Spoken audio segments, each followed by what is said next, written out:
Ringrazio innanzitutto tutti quelli che mi seguono, vengono alle presentazioni, che ormai sono tante, ma anche coloro che hanno deciso di acquistare il libro. Il libro sta andando bene, ha passato le 15.000 copie, ma mi interessa anche sottolineare che è fra virgolette, un libro un po' particolare rispetto a quelli che ho già scritto.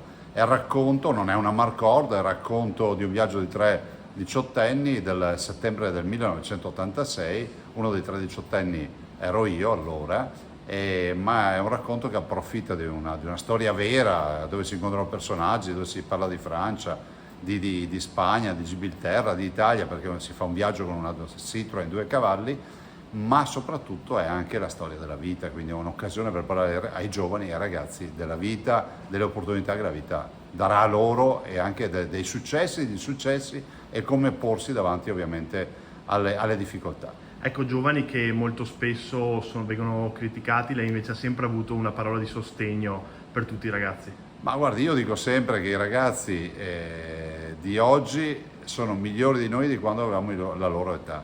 Penso che questo la dica lunga. Purtroppo la narrazione di questo momento storico è quella di dire sempre che i ragazzi non combinano nulla, non voglio di fare. Invece questa è la storia della pianta che cade, la foresta che cresce, che è la foresta dei giovani che lavorano, che studiano, che hanno una visione del futuro, che hanno sogni, è una foresta immensa, ma della quale si tende a non parlare.